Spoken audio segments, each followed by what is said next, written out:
Are you ready? I think so.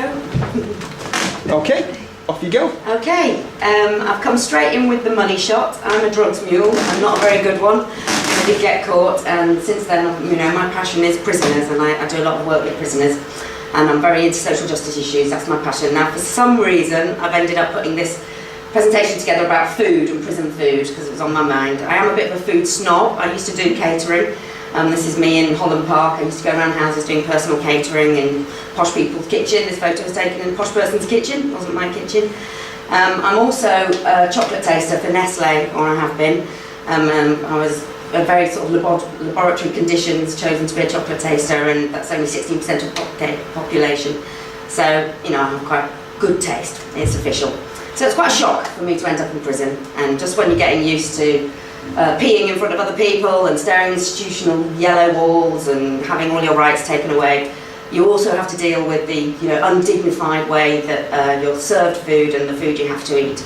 And it's not just the contents of the food, it's the way you served it on awful plastic trays, and you have to use plastic knives and forks for every meal, and they break in your hands when you're not used to using them, and they ping across the canteen, and it's really embarrassing. And the food, you'd think it was really nice because everyone gets really fat, but it's all baked, horrible orange food. Everything is orange, basically. Carbs, carbs, carbs. They all want us to be like Kerry Katona and take cocaine and get married loads and just eat orange food. That seems to be what the big man wants. So I'm wondering where the salad is in prisons, and I'm passionate about this. I'm passionate about healthy eating, having been a cook, and thinking, well, why don't they serve them some tomatoes? Are they scared that it's going to get some sort of red revolution if they're serving some nice fresh food? Or the crispy lettuce is going to sharpen their criminal tendencies? The radical radish is going to explode their minds somehow? Is the prison going to get really unnerved by all this raw food and raw veg? There's just a complete lack of it in the whole prison estate, and it's all about, it's kind of oppression, I think, of the prisoners. A more subtle one, just like methadone is keeping the addicts down a little bit.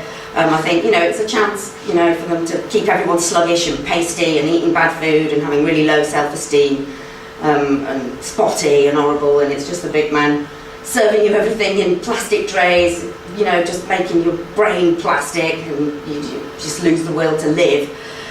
So it's all a self-esteem thing. And also, back to me, when I was in prison, the routine medical showed me to be pregnant. So this, with my supersensory perception and my food snobbery, meant that I was more sick than most, and I was in America as well. This is a traditional American dish that we got served a lot. This is from a recipe book, so this is it looking nice. I want you to imagine the prison version. It's called biscuits and grits, and we were served it like every other morning, and it looks like dog food, and it's like really doughy lumps and in a sort of white gravy sauce. Then there's a prison shop. Now, the prison shop is a chance for you to buy things. Buying things is very fun in prison. It's the only chance you get to sort of own something. But the shop sells really nasty stuff and loads of biscuits and cakes, but you buy them because they're the only things you can buy, and you eat them because it's all there is to do. I'm really passionate about talking to prisoners now, and helping prisoners is, since my hideous experience, that's what I've devoted my life to. And I should probably be talking about some other issues, but for some reason I'm talking about food, and I'm thinking about this women's prison that we worked in. And there was this poor girl called Claire who wasn't taking a medication or something, and people seem to like to open up to me in the prison, and I'm sort of asking their stories. She's going on and on and on about the food that she wanted, and M&S biscuits with olives in, and Sicilian, I don't know what, breadsticks. And anyway, she ended up talking about crab sticks, and she was just really driving us all mad about bloody crab sticks. And she'd invented this whole pulley system of keeping them out of her cell window and keeping them cool in a plastic bag on a piece of dental floss or something. It's just really just crazy.